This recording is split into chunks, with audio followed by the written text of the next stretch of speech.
Muy buenas noches con todos los presentes. El Consejo Regional Quinto del Colegio Médico del Perú, Arequipa, a través de la Secretaría de Desarrollo Profesional y Científico, les da la más cordial bienvenida a esta nueva sesión de educación médica continua. En esta oportunidad vamos a abordar un tema crítico en la práctica clínica sobre abdomen agudo. Sin más preámbulos, vamos a dejar la presentación al doctor Gersi David Rucano Paucar, secretario del Comité de Desarrollo Profesional y Científico del Consejo Regional Quinto Arequipa del Colegio Médico del Perú. Adelante, doctor Gersi David.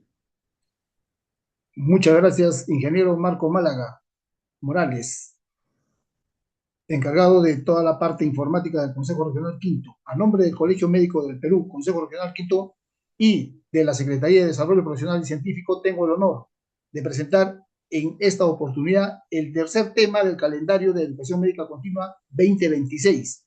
En esta oportunidad le damos la bienvenida y antes el agradecimiento al doctor José Omar Guamaní.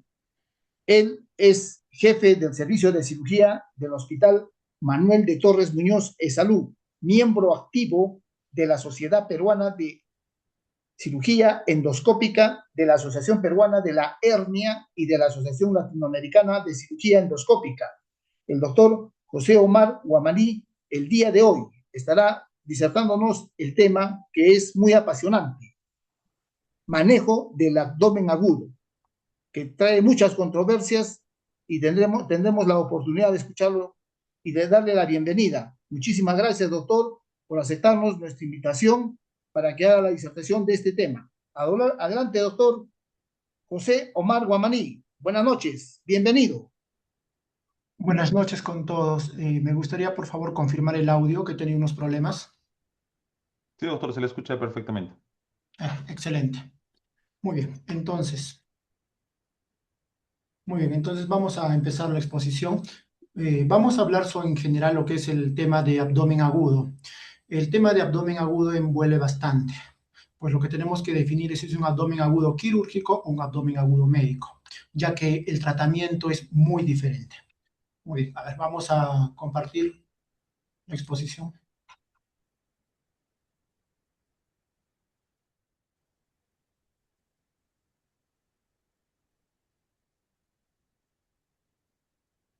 ¿Me podrán confirmar, por favor, si pueden ver mi pantalla? No, se ve la pantalla.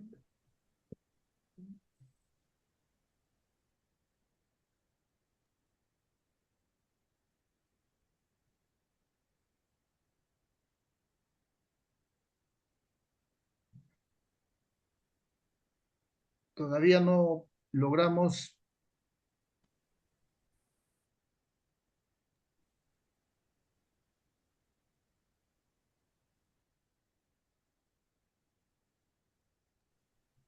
Ya, ahora sí, doctor José Omar Guamaní. Ya estamos con la primera diapositiva. Adelante, Per- doctor. Perfecto. Entonces vamos a empezar con la exposición del día de hoy, que es en general abdomen agudo. Ahora, lo que son las diferentes definiciones de abdomen agudo las tenemos acá claramente, como lo define el Savistone, el Schwartz o el Mengo, ¿no? Que es literatura para nosotros básica. En sí, todo se resume en que es un dolor abdominal severo que tenemos que evaluarlo para poder definir si el tratamiento es algo quirúrgico. Pues de ser quirúrgico, tiene que ser de una manera inmediata. Es la definición de abdomen agudo. Un dolor abdominal agudo, intenso, que tenemos que definir si es que va a entrar a sala de operaciones o no.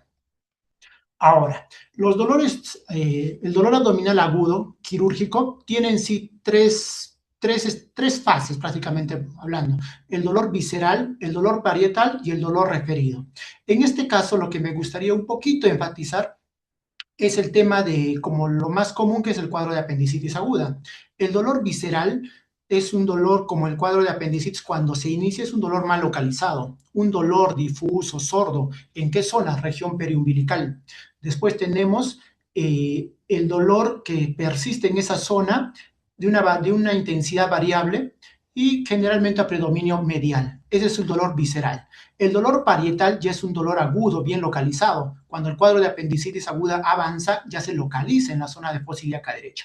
Es más intenso. Inclusive el paciente ingresa a la consulta sin querer moverse, quieto, con una caminata lenta. Hasta las personas que están fuera, que ya saben el ambiente médico, ven un paciente así y dicen probablemente a un abdomen quirúrgico por cuadro apendicular. Y típicamente se exacerba con los movimientos. El dolor referido lo voy a tocar un poquito más adelante con una diapositiva especial. Acá tenemos las dos principales, el dolor visceral y el dolor somático en el abdomen agudo. El dolor visceral principalmente se da por alteración a nivel de la mucosa de las vísceras intestinales, del intestino generalmente, del estómago. Alteración de la mucosa, inflamación de la mucosa me da el dolor visceral. La vía de transmisión es simpática, a diferencia del dolor somático, que no es simpática, sino es una aferencia somática. Después, la estación es un ganglio simpático, el dolor visceral. En la somática es un ganglio dorsal. La velocidad, ambos son lentas, pero mucho más lenta es la visceral. Y las características, como les mencioné. Un dolor sordo, mal localizado, es un dolor visceral. Y un dolor somático es un dolor bien localizado. Y generalmente se acompaña de lo que llamamos náuseas, vómitos, sudoración. Con respecto al dolor referido. El dolor referido es este. A ver, vamos a colocar puntero acá para que me puedan entender un poco mejor. El dolor referido, veamos cómo lo que es una zona de la piel tiene una neurona y el dolor de la víscera, del intestino en este caso, tiene otra neurona, pero ambas ingresan a la médula espinal y hacen sinapsis con una neurona única y esta neurona sube al sistema nervioso central. Entonces, cuando llega la información al sistema nervioso central, este mismo no puede definir si es que es un problema, el dolor viene de la zona de la piel o viene del órgano lesionado. Por eso es de que a veces presentamos un dolor intestinal, pero el dolor intestinal se manifiesta en la zona de la piel, la zona periumbilical en el caso de cuadro apendicular, ¿no? Y otras patologías que vamos a dar. Esto es por un tema ya nervioso, a raíz de la segunda neurona que llega a nivel central. Lo que les he explicado con la imagen, acá está ya escrito con texto. Es un dolor referido que se percibe en una región anatómica distinta al sitio primario del estímulo nocioceptivo. Este fenómeno se explica por la convergencia de las fibras aferentes, viscerales y somáticas en el asta dorsal de la médula espinal. Correlación clínica. Acá lo que típicamente tenemos que hablar es el signo de Kerr. Recordar que el diafragma, por ejemplo, está inervado por los nervios del C3 al C5 y el hombro está inervado del C3 al C4. Por eso mismo es cuando hay una afectación a nivel peridiafragmática o típicamente hablando de un sangrado del vaso, irrita a lo que es el diafragma y el dolor que se da es a nivel del hombro. Es el típico signo de Kerr. Es algo típico que se da en los traumas esplénicos. Ahora, lo que tenemos que ver en esta diapositiva es que todo lo que es el sistema digestivo está en relación a su desarrollo embriológico. El desarrollo embriológico del sistema digestivo se da en 3 niveles, lo que es el intestino anterior, intestino medio y el intestino posterior. El intestino anterior, bueno, en inglés no, foregut, midgut y highgut, lo que son las partes del intestino. Ahora, lo que es el desarrollo del intestino anterior se da hasta el duodeno, lo que es el duodeno, el ángulo de Treitz. Lo que es el intestino medio es desde esta zona, desde el ángulo de Treitz hasta la mitad del colon transverso. Y de lo que es el intestino posterior, de lo que es el colon transverso hasta lo que queda, la parte del recto. Esto tiene una especial explicación en la diapositiva que vamos a colocar en este instante.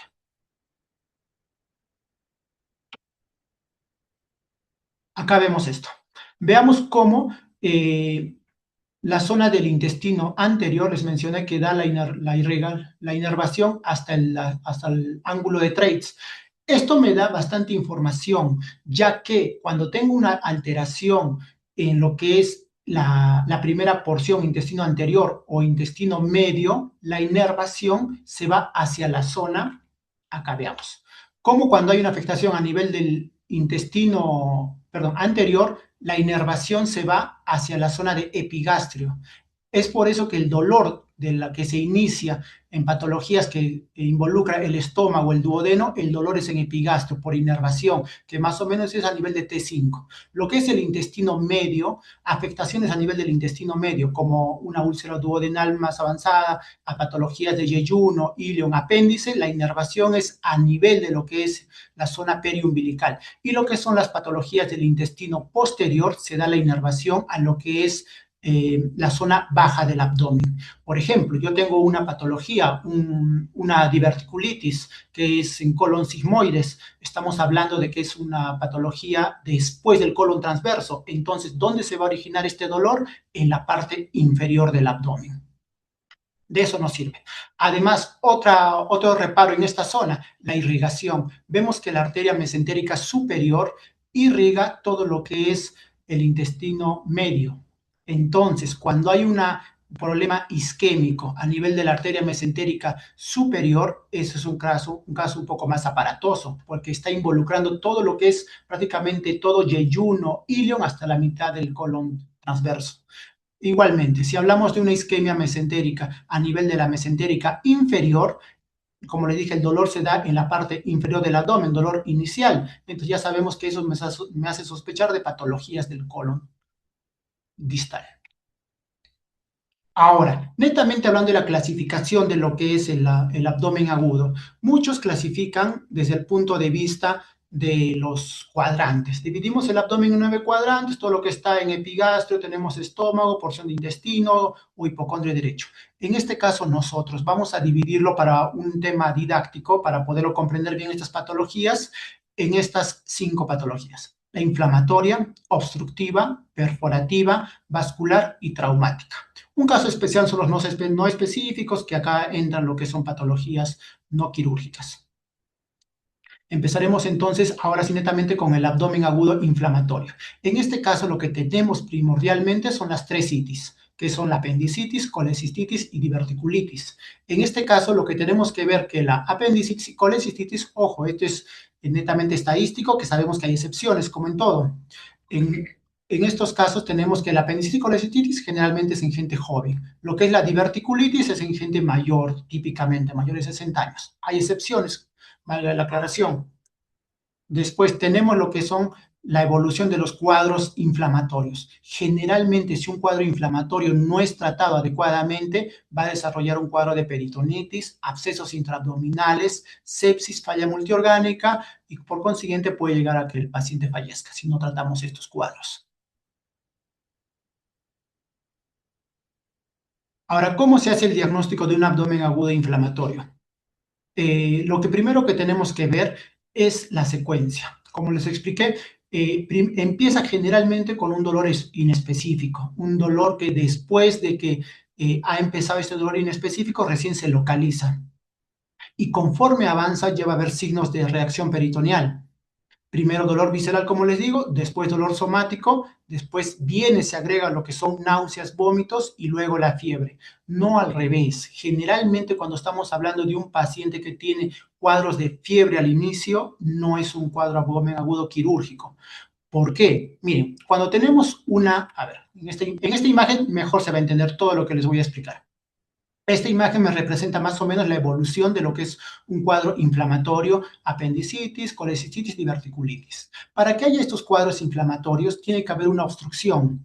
En caso de apendicitis, por un coprolito, por adenopatías. En caso de un problema de lo que es vesicular, estamos hablando de una obstrucción de un cálculo a nivel del bacinete, del cístico, y la diverticulitis, que también es un fecalito a nivel del divertículo. Esta obstrucción me ocasiona que haya un edema, inflamación en la pared. El edema y la inflamación en la pared ya me da el dolor visceral, el dolor inespecífico. Una vez que el edema se incrementa, ¿qué es lo que va a pasar? En estos casos se altera el retorno venoso. Al verse comprometido el retorno venoso, va a haber edema de la pared. Al haber edema de la pared, lo que podemos encontrar en los pacientes es alteración en la ecografía en la pared del órgano afectado. Típicamente, de la vesícula, más de 4 milímetros de pared, estamos hablando de un cuadro inflamatorio vesicular. De apéndice, más de 6 milímetros, un cuadro apendicular. Muy bien, conforme avanza este incremento de la presión dentro del órgano, va a provocarse necrosis y perforación. Esta necrosis y perforación ya me da lo que es el dolor somático, el dolor localizado.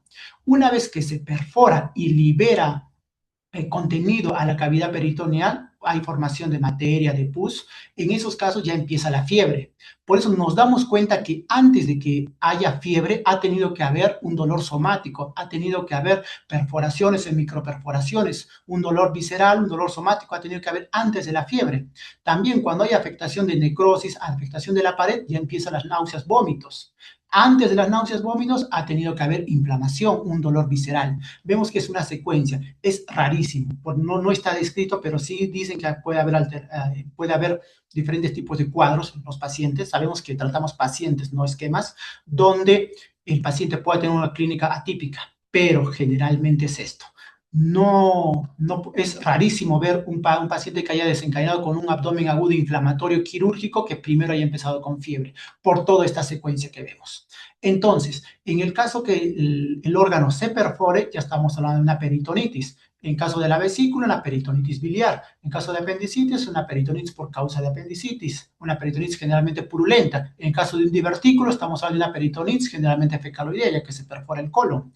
Y estos cuadros pueden evolucionar a diferentes patologías. Lo que es típicamente un cuadro de apendicitis va a evolucionar a lo que puede evolucionar a un cuadro de plastrón apendicular.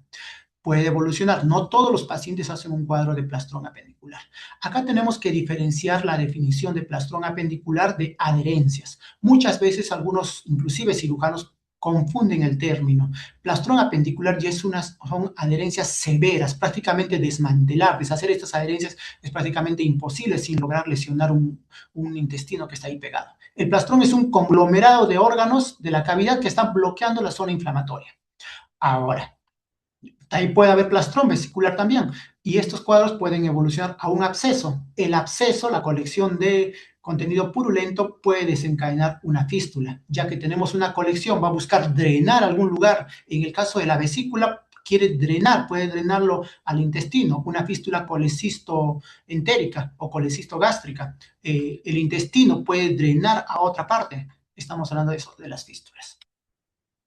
Entonces, todo lo que les expliqué con el dibujo, acá está esquematizado ya en texto. Veamos que la distensión de la víscera me da un dolor abdominal vía simpático. Hemos hablado que simpático es el dolor visceral, la distensión. Disminuye el retorno venoso, que me ocasiona edema, inflamación de la pared. Acá es donde se diagnostica con los estudios imagenológicos, ya sea por la pared engrosada, apendicitis más de 6 milímetros, colecistitis más de 4 milímetros. Después de que la presión dentro del órgano se incrementa, ya se afecta el retorno, la irrigación arterial, ya viene la necrosis de pared. En estos casos ya vienen las náuseas y vómitos. Sigue avanzando el cuadro, viene la perforación. En el caso de la perforación tenemos, como les mencioné, peritonitis, absceso, plastrón. Y en estos casos ya tenemos el dolor somático. Y cuando formamos abscesos, peritonitis, ya tenemos en estos casos colecciones, entonces ahí tenemos fiebre. Por eso hablar de que un cuadro agudo inflamatorio quirúrgico empiece con fiebre es prácticamente nulo, porque ha tenido que cursar con los demás cuadros antes. Vamos ahora con el abdomen agudo obstructivo. Bueno, si quisiéramos hablar de cada uno, el apendicitis, diverticulitis, colestitis, ese ya sería un tema aparte, cada patología podemos ir hablando. Pues hay discusiones, inclusive las guías de Jerusalén, que están hablando de que el cuadro apendicular puede recibir tratamiento médico, salvo algunas recomendaciones, pero todo eso es otro tema de charla. Abdomen agudo obstructivo. En estos casos, hablar de abdomen agudo obstructivo, estamos hablando, como otros hablan, iliomecánico. El iliomecánico o del abdomen agudo obstructivo, lo que tenemos que hacer es intentar reconocer el cuadro. El dolor abdominal es tipo cólico. Bueno, el tipo cólico es un término ya más coloquial. Nosotros en el ambiente quirúrgico le hablamos un dolor intermitente, un dolor que va y viene. Después hay vómitos. El vómito puede ser desde bilioso hasta fecaloideo, dependiendo del nivel de la obstrucción. Si es una obstrucción intestinal alta, lo que predomina son el dolor abdominal y el vómito bilioso. Si es una obstrucción intestinal, mientras más baja, es lo que predomina, la distensión abdominal, y cuando hay vómitos, son los vómitos fecaloideos. Y bueno, la distensión abdominal más importante porque se manifiesta más es cuando es distal, típicamente en el vólvulo de sigmoides. Ruidos hidroaéreos incrementados, así lo menciona la literatura, pero más lo que nosotros vemos no es que esté incrementado, es el ruido, un ruido hidroaéreo típico, como es el de este ruido que suena un... Ese es el ruido de que me está diciendo este paciente está obstruido.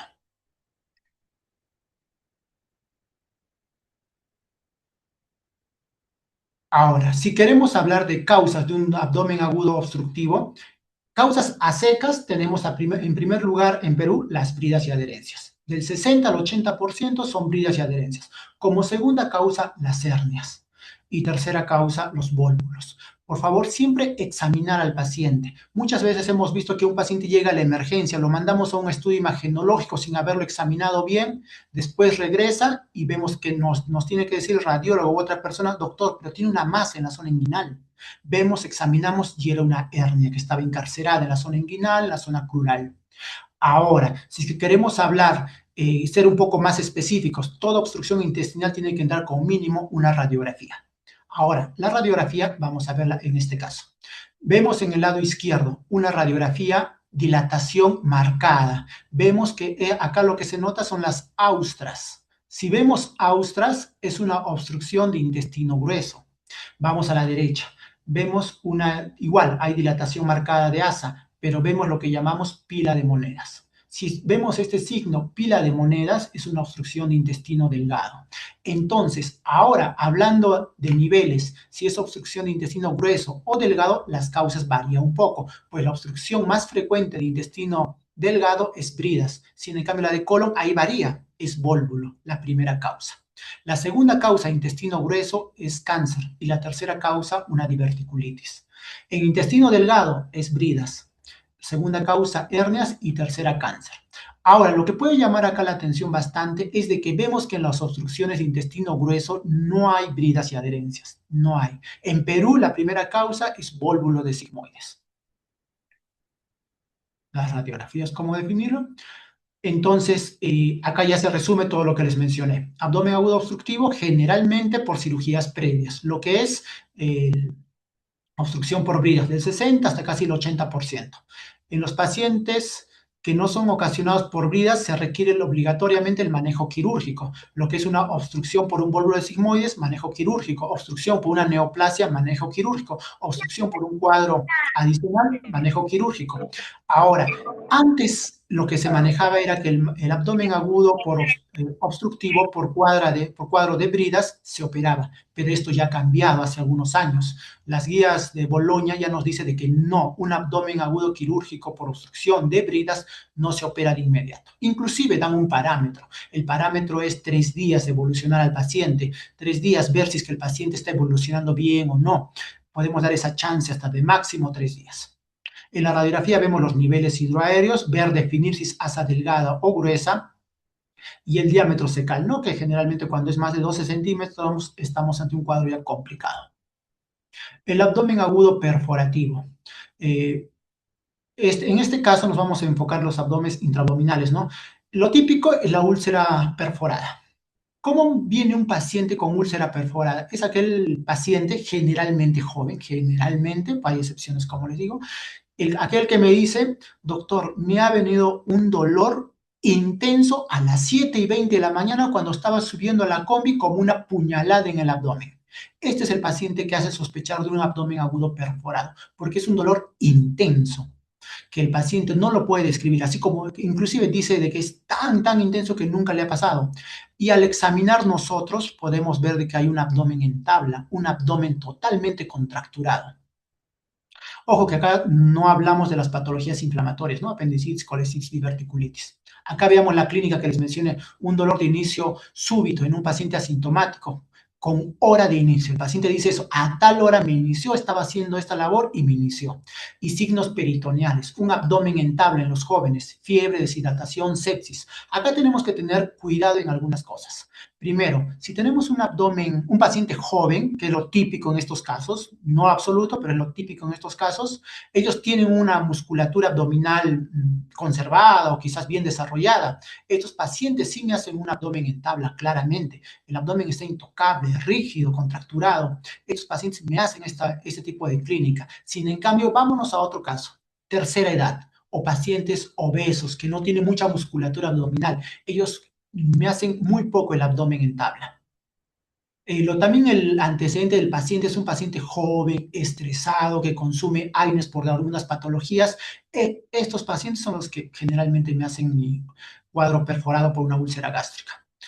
Bueno, como les mencioné, el diagnóstico puede ser tardío en ancianos o personas que no pueden comunicarse adecuadamente, personas obesas. Hallazgos clínicos. Ahorita lo vamos a ver con esta imagen. En esta imagen lo que podemos ver es lo que marca las flechas. Vemos que en la zona derecha, acá estamos el diafragma, debajo del diafragma teníamos que tener el hígado. Tenía que haber una opacidad del hígado, pero vemos que no, que hay una zona oscura, igual en el lado izquierdo. Esto es el neumoperitoneo. Entonces, yo al percutir en esta zona, al ya no estar la matidez hepática, al ser sonoro, acá tengo el signo típico, el signo de Jover, que es lo que se ve acá. Desaparición de la matidez hepática, el signo de Jover. Después, a la imagen, las dos zonas o alguna zona con neumoperitoneo, tenemos el signo de Popert. Y además, cuando examinamos al paciente, les mencioné que hay una reacción peritoneal marcada. Al haber una reacción peritoneal marcada, es el signo de Musi. Vulgarmente hablando, es el signo de Bloomberg en toda la cavidad peritoneal. El abdomen de agudo vascular es típicamente hablando de lo que es una isquemia intestinal. Cuando hay una isquemia intestinal es como un infarto. El paciente está haciendo alguna labor y le viene un dolor abdominal intenso. Es uno de los dolores más intensos que hay, pero en estos casos el paciente, cuando lo examinamos, no encontramos alteraciones, no encontramos reacción peritoneal. ¿Por qué? Porque al ser un dolor vascular, el órgano es el que sufre. Aún no hay liberación, aún no hay afectación a nivel del peritoneo parietal que me dé la reacción peritoneal. Entonces, estos son los pacientes que muchas veces vienen a consulta, son evaluados por algunos médicos, no le encuentran ningún tipo de signo abdominal y le dan de alta. Regresa a las 12 horas, 24 horas, complicados. Entonces, ¿cómo podemos reconocer a estos pacientes? Primero, el inicio súbito, como les mencioné. Al examen físico, generalmente en un inicio no hay hallazgos físicos. No le encuentro musi, no le encuentro abdomen en tabla, no le encuentro signos peritoneales. Tenemos que tener una alta sospecha diagnóstica. ¿Y en quiénes sospecho un paciente con isquemia intestinal? Sospecho en pacientes, más del 50% de pacientes que hacen isquemia intestinal tienen un antecedente cardíaco. Una fibrilación auricular, una arritmia cardíaca, un antecedente de infarto cardíaco. Estos pacientes que me llegan a consulta con un dolor abdominal intenso, sospecho en lo que es una isquemia intestinal. ¿Y cómo lo diagnostico? Con exámenes auxiliares. Bueno, lo típico es un angiotem. Si no tengo angiotem, hay otros exámenes que me hacen sospechar en esta patología, como lo que es un hemograma, leucocitosis. 2, haga y electrolitos, ¿no? Vemos una acidosis metabólica, el lactato elevado, ya que hay un problema de baja irrigación. Entonces, tengo un paciente con un dolor abdominal intenso. Tengo un paciente que viene con antecedente cardíaco. Tengo un hemograma alterado. Tengo acidosis metabólica con lactato elevado, isquemia intestinal, hasta que no se demuestre lo contrario. Los signos que vienen de reacción peritoneal vienen después. 12, 24 horas después es lo que recién aparecen estos signos. Entonces, acá tenemos que tener una alta sospecha por los antecedentes del paciente, no tanto por nuestro examen físico, sino por los antecedentes del paciente. Lo que es el abdomen agudo traumático. El abdomen agudo traumático es mucho más fácil el diagnóstico. Viene un paciente que dice, me ha agredido una persona, me ha agredido un ladrón, me ha apuñalado o me ha golpeado el abdomen, es más claro. Ahora, cuando estamos hablando de un abdomen agudo traumático abierto, tenemos una transgresión a nivel de la pared abdominal y que probablemente que está llegando hasta la cavidad peritoneal. Puede ser por arma blanca o arma de fuego. Y generalmente en abiertas la lesión es de víscera hueca. Ojo, no es absoluto, pero generalmente es víscera hueca. Al contrario de abdomen agudo traumático cerrado, contuso. En estos casos no hay solución de continuidad. El 75% son accidentes de tránsito en Perú. Y el órgano mayormente lesionado es víscera sólida. Ahorita vamos a colocar una tabla y especificar bien qué órganos son los afectados. ¿Y qué tenemos que buscar en estos pacientes? Líquido libre en cavidad abdominal. En abdomen abierto tenemos que buscar neumoperitoneo. La cavidad abdominal, bueno, generalmente se divide en dos, supramesocólica e inframesocólica, en lo que es la cavidad peritoneal, pero quiero darle real enfoque en lo que es el retroperitoneo. El retroperitoneo tiene 5 zonas. Las que me interesan son las 3 primeras y entre ellas la zona 1. La zona 1 es la zona central. ¿Por qué me interesa más esta? Porque es donde están los grandes vasos. Al estar acá los grandes vasos es donde puede haber una lesión que me compromete la vida del paciente en minutos. Las lesiones de la zona 2 son las zonas laterales, donde tenemos los órganos, ¿no? Lo que es el riñón, tenemos el hígado, el vaso. La zona 3, la zona pélvica, vejiga. ¿Cómo son las lesiones por arma blanca? Lo primero que tenemos que hacer es examinar al paciente, porque tengo que llegar a comprobar si es que la lesión ha llegado o no a cavidad peritoneal. Se le instila un poco de anestesia local siempre, porque el paciente sin anestesia no se va a dejar examinar y puede darme una evaluación equivocada. Entonces, con anestesia local, examinamos al paciente. Tenemos que descartar o certificar que si ha pasado la lesión a nivel de cavidad abdominal, pues esto me va a involucrar que tome la decisión de someterle a una cirugía al paciente. Este es un algoritmo de lo que es las lesiones por trauma abdominal abierto por arma blanca. En estos casos, cuando no llega a cavidad peritoneal, conducta expectante. Solo observamos al paciente. Heridas por arma blanca que llegan a pasar a lo que es cavidad peritoneal, pero está estable, ojo, está estable, entonces, pero llegó a cavidad peritoneal, tenemos que hacer una laparoscopía diagnóstica. En el caso de la laparoscopía diagnóstica tenemos 2 opciones. Sin lesiones o algún tipo de lesión que requiera reparación, lo reparamos laparoscópicamente. O en este caso que requiere reparación más amplia, podemos convertir una laparotomía si no podemos hacerlo de manera laparoscópica. Entonces, me dirán, pero doctor, ¿dónde están las lesiones pacientes penetrantes que estén con pacientes inestables? Si es una penetrante, el paciente está chocado, de frente va a sala de operaciones. Acá no tenemos que estar explorando, acá no tenemos que estar tratar de revisar al paciente, ha llegado a cavidad, no ha llegado a cavidad, no. En pacientes inestables, de frente va su laparoscopía. Lesiones por arma de fuego. La regla general es todo paciente por lesión de arma de fuego va a una laparotomía exploratoria inmediata. No hay bueno, hay una pequeña excepción, alguna literatura lo menciona, cuando es una lesión tangencial. Cuando es una lesión por arma de fuego que entra por el costado del paciente, por el flanco, se ha visto algunos casos que puede disecar lo que es la grasa de la pared abdominal y salir por el otro lado o quedarse en la grasa. Son quizás algunas excepciones muy puntuales, pero no, dejémoslo eso, tomémoslo con pinzas. La regla especial es todo paciente con lesión por arma de fuego tiene que ser sometido a una cirugía de inmediato. El trauma abdominal cerrado ahora. El trauma abdominal cerrado les mencioné de que varía de acuerdo a los órganos y de acuerdo a cómo nos enfoquemos en estudiar el caso. Veamos la primera tabla. En pacientes que se han sometido a laparotomía, ¿cuál fue el órgano más lesionado en laparotomía? El vaso.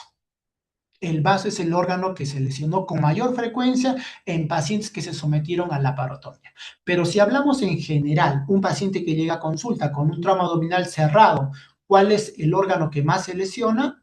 Es el hígado. ¿Dónde lo tenemos acá? Intestino, hígado. Acá está. Veamos cómo en el trauma cerrado, el 22.4%. ¿Cómo queremos entender esta tabla? El órgano que me da más inestabilidad hemodinámica y que me involucra que el paciente tenga que pasar a sala de operaciones es el vaso. Prácticamente todo paciente que tiene una lesión en el vaso entra a sala de operaciones. Prácticamente todos. Sin en cambio, el hígado, que es el órgano más lesionado, hígado, un trauma hepático de primer, segundo grado, puede contenerse solo. Puede contenerse solo y no necesariamente llega a una cirugía. Esa es la explicación. Entonces, el órgano más lesionado en un trauma abdominal cerrado es el hígado. El órgano que se lesionó, que requirió una laparotomía, si hablamos de un órgano así, es el vaso. En el diagnóstico de un trauma abdominal cerrado, lo que tenemos que hacer es buscar dentro principalmente aire y sangre. Otros compuestos podemos encontrar, sí, como orina, fibras vegetales, ya cuando estamos en un trauma abdominal por ruptura de víscera hueca, aire, lo que es el neuroperitoneo, bilis, hay una lesión a nivel de las vías biliares. Y el diagnóstico se hace por ecografía, ecofase en este caso, lavado peritoneal diagnóstico que casi ya no se hace, la punción abdominal para buscar sangre en la cavidad peritoneal y una tomografía abdominal. Aquí el que de lejos se lleva el diagnóstico más certero es la tomografía abdominal. La diferencia de la tomografía abdominal es que ahora no está muy difundido, no todos los hospitales cuentan con la tomografía de emergencia. Además de que si tengo un paciente inestable, chocado, que sufre un trauma abdominal, ellos no necesariamente tienen que ir a una tomografía abdominal, buscando qué, si es que ya tengo un paciente que sufrió un trauma abdominal cerrado y está chocado. Ya vamos a terminar la exposición con esta imagen. En un trauma abdominal cerrado, una presión de 120/80 me dice que no pasó nada. No, no pasa, no, esta es una equivocación que lo cometen generalmente, inclusive algunos médicos. Mencionan, doctor, ¿tiene buena presión? No, solo fue una contusión. No, recordemos que el cuerpo tiene mecanismos compensatorios que pueden evitar la caída mensurable de la presión sistólica de hasta un 30% de volumen. Y para esto tenemos que ver lo que es la clasificación del sangrado. Veamos cómo de los 4 grados de sangrado, el grado 1 hemos perdido hasta 750 mililitros de sangre y vemos cómo la frecuencia cardíaca está normal, la presión arterial normal. El pulso puede estar normal, frecuencia respiratoria normal. Lo único que quizás nos ayuda a diagnosticar esto es que el paciente se encuentra ansioso. El paciente refiere, tengo sed. Estos son los casos que me prenden el foco y me hacen sospechar que acá hay algo. Observemos al paciente, no demos de alta. Veamos que la cantidad es bastante, son 750, estamos hablando de casi 1 litro de sangre. El grado 2 de sangrado, que ya vamos hasta 1 litro. En estos casos, recién lo que se empieza a alterar es la frecuencia cardíaca. Lo demás, la presión arterial está normal. Grado 3, cuando he perdido hasta casi 2 litros de sangre. En estos casos, recién la presión arterial es la que disminuye. Ya los mecanismos compensatorios no pueden lograr compensar a este paciente. Y el grado 4 ya todo tenemos alterado. La frecuencia cardíaca, la presión arterial, el estado del paciente, que inclusive está letárgico, somnoliento. Bueno, eso era todo lo que quería compartirles y quería recalcarles algo más, que a un paciente que tiene un abdomen agudo con sospecha de quirúrgico, no podemos dejarlo en observación o sin diagnóstico más de 24 horas. Por favor, tengamos un paciente con un abdomen agudo más de 24 horas sin causa aparente, interconsultar al cirujano y al cirujano nos encargamos de hacer una laparoscopía diagnóstica a ver qué está pasando ante este paciente para que no llegue a un cuadro avanzado. Esto es lo que quería compartir con ustedes, colegas. Si hubiese alguna pregunta, está dispuesto a poder contestar el doctor José Omar Guamaní. Muchas gracias, doctor, y felicitaciones por su excelente exposición, que ha sido muy clara, y creo que esto sirve de mucho apoyo para todos nuestros colegas en general y especialmente a los futuros enfermistas que prontamente tendrán que prestar atenciones médicas a nuestra población de las zonas marginales que tanto lo necesitan. Si hubiese alguna pregunta, el doctor está dispuesto a darle la respuesta. Bueno, voy a ir comentando con una pregunta acá que está haciendo la doctora. Es una pregunta típica y con bastante controversia, pero esto ya está cambiando. Pregunta, ¿no? Si estamos en el Serum, una posta médica alejada de un hospital de referencia, ¿se brinda o no analgesia a un paciente con alta sospecha de apendicitis aguda mientras es referido? Inclusive hay estudios donde hablan el uso de analgesia opioide en un paciente con sospecha de abdomen agudo quirúrgico por patología apendicular. ¿Qué hace la analgesia? La analgesia desaparece el dolor subjetivo, el dolor visceral.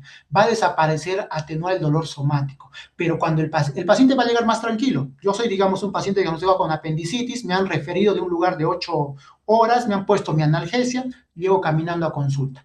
Me recuesto, pero al examinar, como les digo, prácticamente no desaparece el dolor somático, el dolor objetivo. Al examinar, al tocar fosa ilíaca derecha, ese dolor va a seguir. Y también sería inhumano tenerlo a un paciente con dolor, el traslado 8, 10 horas, o por decir 5, 6 horas sin analgesia, ¿no? Ya, ¿tienen dudas? Pueden colocarle un analgésico bajo, quizás una escopolamina, un AINE, un analgésico bajo, pero sí se puede colocar. Les repito, hay estudios donde avalan que se puede usar inclusive analgésicos opioides, ya que solo desaparece el dolor subjetivo, el dolor visceral, pero el dolor somático, al examinar, va a seguir ese dolor.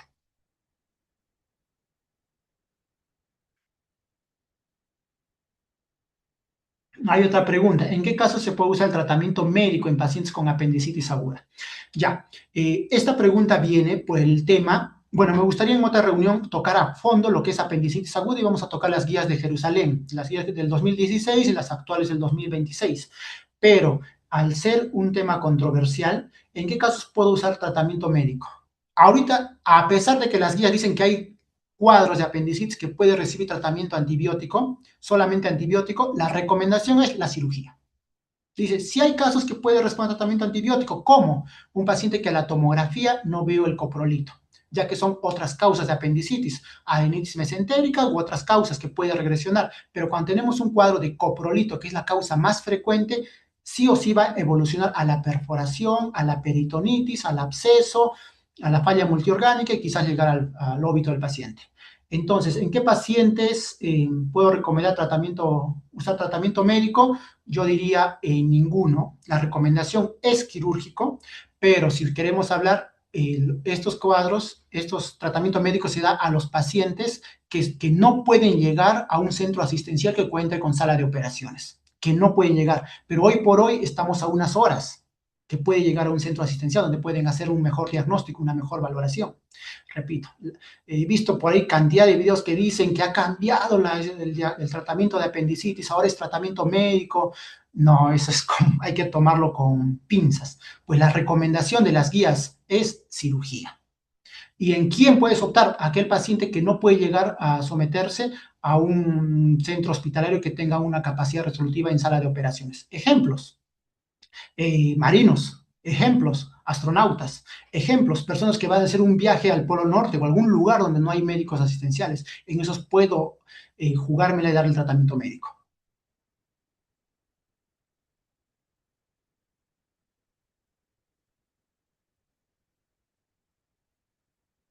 Antibiótico terapia de inicio. Ahora, veamos, tenemos el estadio de apendicitis, son 4 estadios generalmente. Congestiva, supurada, gangrenada, perforada.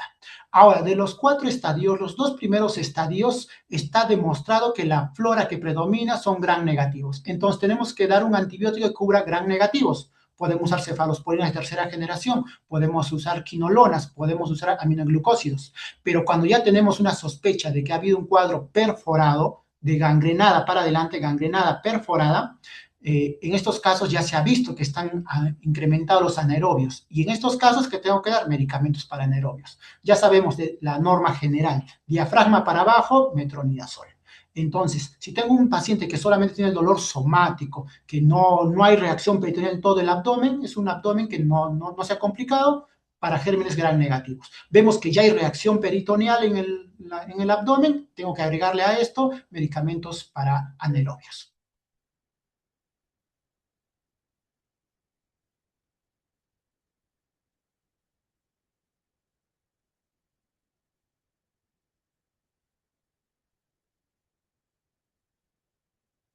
Así es, el diagnóstico diferencial de apendicitis viene bastantes patologías, desde neumonías, desde problemas de lo que llamamos inclusive dolores abdominales por distensión abdominal, ahí menciona quista pedículo torcido, claro que sí, cálculo renal, embarazo ectópico. La diferencia de quista pedículo torcido, por ejemplo, es un dolor casi intenso, porque el quista pedículo torcido viene del problema vascular, la irrigación. Y como les dije que es un dolor vascular, un dolor intenso, de inicio intenso que no encuentro prácticamente reacción peritoneal. Y una apendicitis generalmente no empieza de esta manera. Cálculo ureteral igual, es un dolor de inicio agudo, intenso. El paciente se desespera, se mueve, está incómodo en cama.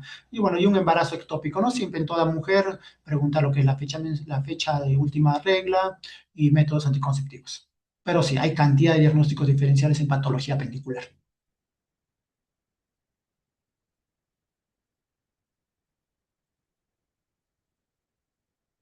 Hay casos especiales de apendicitis. Por ejemplo, hay un término muy conocido de apendicitis, que inclusive el mismo médico McBurney lo dijo. Cuando le preguntaron cuál es la patología más frecuente o más fácil para operar, dijo apendicitis. ¿Y cuál es la más compleja de diagnosticar y de operar? Apendicitis aguda. Es muy variable. Así que en pacientes que toman corticoides, pacientes de tercera edad, puede haber un cuadro atípico, ¿no? Pero lo que prima es el dolor. Pero eso de que sea absoluto, absoluto, no es totalmente. Pacientes que vienen con consumidores de AINES por patologías reumáticas pueden enmascarar el cuadro. Pues lo que prima es el dolor, si bien, pero también el examen físico. Los dos van de la mano. No puedo basarme que solamente si le duele frente al dolor de inicio ilíaca derecha o tuberculoscronología, no. Inclusive está en la literatura que la cronología de Murphy solo está descrita en un 60 al 70%. Y inclusive otras patologías abdominales, problemas intestinales pueden tener la cronología de Murphy. Patologías digestivas como una gastroenteritis de un 15 al 20% pueden presentar la cronología de Murphy. Por eso es bien valioso el examen físico del paciente.